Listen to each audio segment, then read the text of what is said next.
O presidente Lula já está em Havana, capital de Cuba, para participar da cúpula do G77 China. Na sequência, o chefe do executivo seguirá para Nova York, nos Estados Unidos, onde fará o primeiro discurso na Assembleia Geral da ONU. Voltamos então à capital federal, agora com o repórter André Anelli. André, quais assuntos serão tratados por Lula nessas viagens e qual foi a comitiva convocada para acompanhar o presidente nesses compromissos? Boa noite para você, André. Comitiva grande, viu, Brown? Muito boa noite para você, boa noite a todos ligados aqui no Jornal Jovem Pan. O presidente Lula convidou 24 parlamentares para a viagem que começou hoje para Cuba e que termina na semana que vem nos Estados Unidos. Entre os senadores que embarcaram com Lula estão o presidente da Casa, Rodrigo Pacheco, também Cid Gomes e os líderes do governo no Congresso e no Senado, Randolfo Rodrigues e Jacques Wagner, respectivamente. Já entre os deputados que viajaram, destaque para o presidente da Câmara, Arthur Lira, Guilherme Boulos e o líder do PT na Câmara, Zeca Dirceu. Em Cuba, o primeiro destino da viagem, esse agora onde Lula já desembarcou hoje à tarde, a pauta principal é a reunião do G77 China. O grupo, que reúne países considerados emergentes, vai debater os desafios do desenvolvimento, o papel da ciência, da tecnologia e da inovação. O Ministério das Relações Exteriores antecipou que a reunião não teria pautas ligadas à política nem à segurança, por conta do perfil do bloco, que é mais voltado para temáticas econômicas e sociais. Além do G77 mais China, Lula também tem prevista para amanhã uma reunião bilateral com o presidente de Cuba, Miguel Díaz-Canel.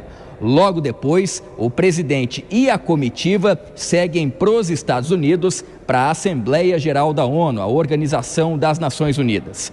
Um dos temas da cúpula será o fortalecimento da solidariedade global. O retorno ao Brasil dessa comitiva brasileira acontece no início da semana que vem. Brown. Ok, obrigado, André, pelas suas informações e até já. A gente volta a conversar mais tarde.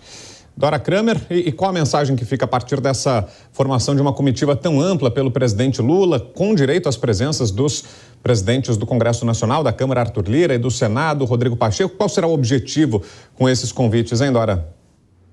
Olha, é dar uma demonstração de prestígio, ali botou, como tem a viagem para Cuba, botou uns deputados de esquerda e tal, mas eu acho sobretudo cafona, né? Muito cafona esse negócio desse monte de gente num avião seguindo, aí as pessoas fazem umas ilações de que isso significa uma aproximação com o presidente da Câmara, do Senado. Ora, presidente da República, presidente do Senado, presidente da Câmara, podem se aproximar no momento em que eles quiserem, tem todo o tempo do mundo, não é essa confusão de uma viagem presidencial, já cobri várias, tá? É uma correria, é uma agenda apertada, no próprio avião presidencial, principalmente com esse monte de gente, o presidente faz ali uma graça com uma conversa com outro, não tem nada que vá ser resolvido nessa comitiva, né? Então, acho, primeiro, cafona, desnecessário, dispendioso, seria interessante a gente olhar o tamanho das comitivas de outros países. A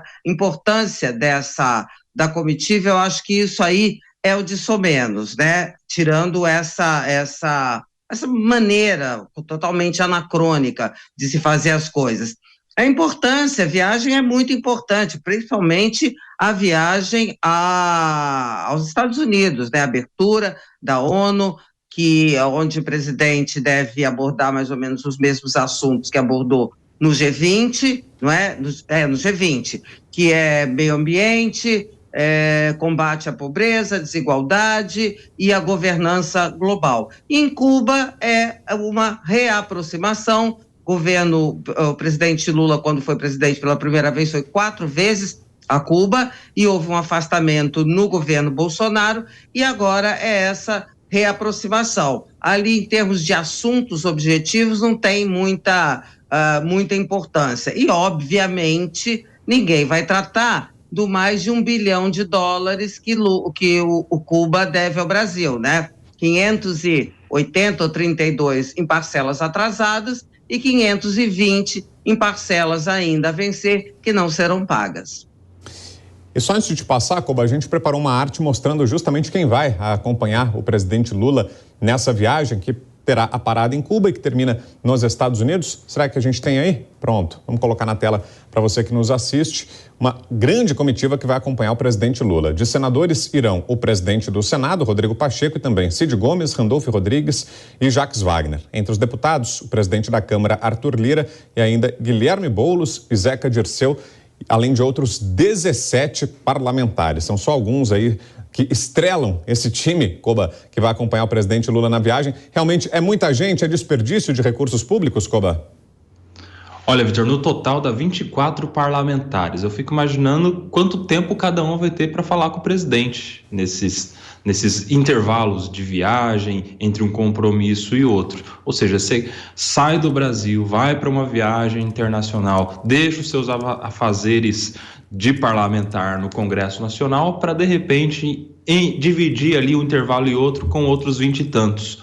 Cada um vai ter uns 5 minutinhos com o presidente para dar um oi e tchau, basicamente, né? Mas é claro que tem ali aqueles principais que são os presidentes do Senado e da Câmara, que eu imagino, os dois mais importantes nessa relação, que vão tratar agora dos próximos passos no Congresso Nacional, dos projetos que interessam ao governo. Então, eu imagino que, de fato, vai haver algum pitaco do presidente Lula para o que ele espera da reforma tributária que está no Senado, agora da mini-reforma eleitoral que foi para o Senado e que o senador Rodrigo Pacheco está criando ali alguma dificuldade, alguma resistência. Então, é um momento ali de trocar uma ideia mais tranquilo com esse. Mas os outros parlamentares vão disputar algum minutinho da atenção do presidente. Desperdício de tempo, de dinheiro e de efetividade que a gente precisaria, que a gente esperaria, na verdade, dos nossos parlamentares. Pois é, a viagem cumpre também essa função política, Dora, de permitir a esses parlamentares um encontro, ainda que breve, como disse o Koba, né, ainda que talvez quase simbólico, mas de permitir um contato mais próximo, mais íntimo com o presidente, Dora? Olha, isso é interpretado, sim, como um sinal de prestígio, mas como disse Kobayashi, não tem isso, sabe? Agenda em viagem presidencial, repito, é uma coisa pesada, corrida, uma loucura. É uma loucura. Chegou um momento que eu disse ao jornal onde eu trabalhava, na época, por último, cara, não quero mais isso, porque é uma coisa muito corrida, não dá tempo, por isso que eu digo que é cafona, entendeu? Que faz uma figuração, vai ali, senta no avião presidencial, diz, eu fui a Nova York com o presidente, estive na Assembleia Geral da ONU. Tá, mas objetivamente, do ponto de vista real, o que é da aproximação, do resultado, do que isso rende, qual é o fruto? É nenhum, sabe? É nenhum. Por isso que eu acho que eu não levo muito a sério essa coisa de comitiva, quem vai, quem deixa de ir, e presto mais atenção na questão no que faz o governante. E tem mais um detalhe, né, gente? Como a gente sempre fala em toda viagem internacional do presidente Lula, oremos para que os improvisos não nos reservem uma má surpresa.